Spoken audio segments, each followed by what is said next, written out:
আসসালামু আলাইকুম গাইস। আজকে আমি আপনাদের দেখাবো কিভাবে একটি ফাইল রেডি করতে হয় প্রিন্ট করার জন্য। তো ফাইলটি রেডি করতে সর্বপ্রথম আমাদের ইলিস্ট্রেটর ওপেন করতে হবে। তো ইলিস্ট্রেটর ওপেন করার পরে প্রথমে আমাদের যেটা খেয়াল করতে হবে সিএমওয়াই কে কালার সিলেক্ট করা আছে কিনা। তো তারপর আমাদের একটি আর্টবোর্ড নিতে হবে। আর্টবোর্ডের সাইজ থাকবে 22.5 ইঞ্চি। তো আমি এখন একটি আর্টবোর্ড নিচ্ছি, আর্টবোর্ডের সাইজ দিচ্ছি 22.5 ইঞ্চি, আর হাইট যে কোনো একটা হলেই হলো। তো আর্টবোর্ডটি রেডি হয়ে গেল। তো এখন আমি আমার সুবিধা মতো আর্টবোর্ডের হাইটটা একটু ছোট করে নিচ্ছি। তো আপনারা যে কোনো মাপেই চাইলে করে নিতে পারেন।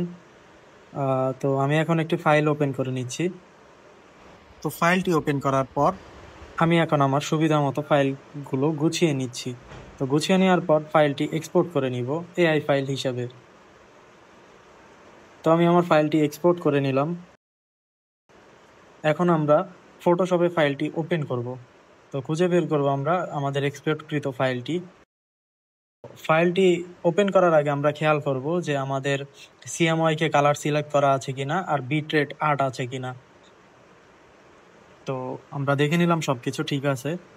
ফাইলটি ওপেন করলাম। ওপেন করার পরে প্রথমে আমাদের যে কাজটি থাকবে, লেয়ার অপশন থেকে ফাইলটিকে আগে আমরা সিলেক্ট করে নিব।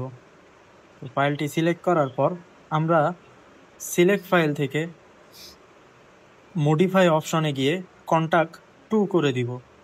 তো আমাদের মনে রাখতে হবে আমাদের যদি 4 হেডের মেশিন হয় সেই ক্ষেত্রে কন্টাক্ট 2 থাকবে, আর যদি 2 হেডের মেশিন হয় সেই ক্ষেত্রে কন্টাক্ট 1 থাকবে। তো ধরে নিলাম আমাদের মেশিনটি 4 হেডের, তো আমি কন্টাক্ট 2 রাখলাম। তারপর আমরা চ্যানেলে গিয়ে 3 ডটে ক্লিক করে নিউ স্পট সিলেক্ট করে স্পটের নেম দিব W1। এখানে মনে রাখতে হবে ছোট হাতের W1 দিলে কিন্তু হবে না, বড় হাতের W1 দিতে হবে। তো আমাদের কাজ এখন এখানে শেষ।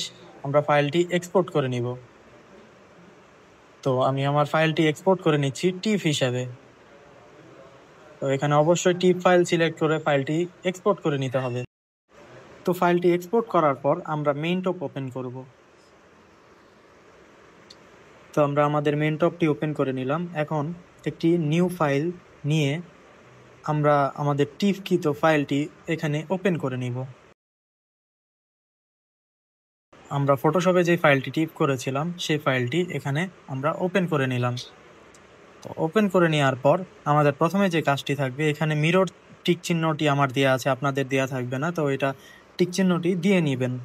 তারপর প্রপার্টিসে গিয়ে আমরা চাইলে হোয়াইট বাড়িয়ে কমিয়ে নিতে পারি। তো আমার যেই হোয়াইটের পার্সেন্টেজ আছে আমি সেটাই রাখছি, আপনারা চাইলে বাড়িয়ে নিতে পারেন। তো এখান থেকে অটো সেট পেপারে আমরা 2-3 বার ক্লিক করে ওকে দিয়ে ফাইলটি রেডি করে নিব। তো ফাইলটি আমরা যে লোকেশনে রাখতে চাই সেই লোকেশনে রেখে ফাইলটি এক্সপোর্ট করে নিব।